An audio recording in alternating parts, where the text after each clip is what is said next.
ಸುಮಾರು 15-20 ದಿನಗಳ ಹಿಂದೆ ಆರ್.ಆರ್. ನಗರ ಪೊಲೀಸ್ ಠಾಣೆಯಲ್ಲಿ ಒಂದು ಪ್ರಕರಣ ದಾಖಲಾಗುತ್ತೆ. ಈ ಪ್ರಕರಣದ ಫಿರ್ಯಾದುದಾರರಾದ ಒಬ್ಬರು ಮಾಡೆಲ್ ಪ್ಲಸ್ ಒಂದು ಫಿಲ್ಮ್ ಆ್ಯಕ್ಟ್ರೆಸ್ ಅವರು ಒಂದು ಕಂಪ್ಲೇಂಟನ್ನು ಕೊಡ್ತಾರೆ. ಈ ಕಂಪ್ಲೇಂಟಲ್ಲಿ ಏನಂದರೆ ಆಕೆ ಮತ್ತು ಇನ್ನೊಬ್ಬ ವ್ಯಕ್ತಿ ಇಬ್ಬರು ಕೂಡ ಒಂದು ರಿಲೇಷನ್ಶಿಪ್ಪಲ್ಲಿ ಇರ್ತಾರೆ ಈ ಕಳೆದ ಒಂದು 2 ವರ್ಷಗಳ ಹಿಂದೆ.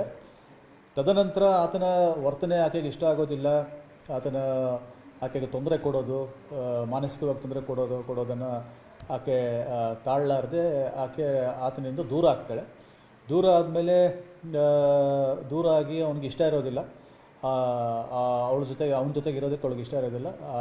ಆದರೂ ಕೂಡ ಅವನು ಆಕೆಗೆ ಪೀಡಿಸೋದು, ಆಕೆ ಹಿಂದೆ ಹೋಗೋದು, ಮತ್ತು ಆಕೆಗೆ ಬ್ಲ್ಯಾಕ್ ಮೇಲ್ ಮಾಡೋದು, ಮತ್ತು ಆಕೆಯ ಫೋಟೋಗಳನ್ನೆಲ್ಲ ಕೆಲವೊಂದು ಸತಿ ಅದು ಫೋಟೋಗಳನ್ನೆಲ್ಲ ಮಾರ್ಕ್ ಮಾಡಿ ಸೋಷಿಯಲ್ ಮೀಡಿಯಾದಲ್ಲಿ ಹಾಕ್ತಕ್ಕಂಥದ್ದು, ಈ ಥರದ್ದೆಲ್ಲ ಮಾಡ್ತಾ ಇರ್ತಾನೆ.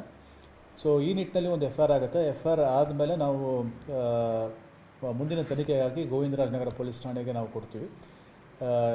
ಆ ನಿಟ್ಟಿನಲ್ಲಿ ಇವತ್ತಿನ ಬೆಳಗಿನ ಜಾವ ಆತ ಶ್ರೀಲಂಕಾದಿಂದ ವಾಪಸ್ ಬೆಂಗಳೂರಿಗೆ ಬರಬೇಕಾದ್ರೆ ಆತನನ್ನು ಏರ್ಪೋರ್ಟಲ್ಲಿ ನಾವು ಲುಕ್ಔಟ್ ಸರ್ಕ್ಯುಲರ್ ಹಾಕಿರ್ತೀವಿ, ಇಶ್ಯೂ ಮಾಡಿರ್ತೀವಿ. ಸೊ ಆ ಒಂದು ವಿಚಾರದಲ್ಲಿ ಆತನನ್ನು ನಾವು ಏರ್ಪೋರ್ಟಲ್ಲಿ ಅವನ ದಸ್ತಗಿರಿ ಮಾಡಿ ಆತನನ್ನು ಕರ್ಕೊಂಬರ್ತೀವಿ. ಕರ್ಕೊಂಬಂದು ಈಗ ಮುಂದಿನ ತನಿಖೆಯನ್ನು ನಾವು ಮಾಡಿ ಪ್ಲಸ್ ಆತನಿಗೆ ದಸ್ತಗಿರಿ ಮಾಡಿದ್ದೀವಿ. ಈಗ ಕೋರ್ಟ್ ಮುಂದೆ ಆತನನ್ನು ಪ್ರೊಡ್ಯೂಸ್ ಮಾಡ್ತಾ ಇದ್ದೀವಿ.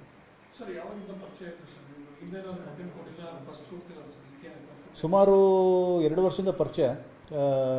ಈ ಹಿಂದೆ ಒಂದು 6-7 ತಿಂಗಳ ಹಿಂದೆನೂ ಕೂಡ ಒಂದು ಸತಿಯ ಮಹಿಳಾ ಸಹಾಯವಾಣಿಯಲ್ಲಿ ಆತನನ್ನು ಕರೆಸಿ ಸ್ವಲ್ಪ ವಿಚಾರಣೆ ಮಾಡಿರ್ತಾರೆ. ಅಲ್ಲಿ ಭರವಸೆ ಕೊಟ್ಟೋಗಿರ್ತಾನೆ, ಇಲ್ಲ ಆಕೆಗೇನು ನಾನು ತೊಂದರೆ ಮಾಡೋದಿಲ್ಲ ಅಂತ ಭರವಸೆ ಕೊಟ್ಟೋಗಿರ್ತಾನೆ.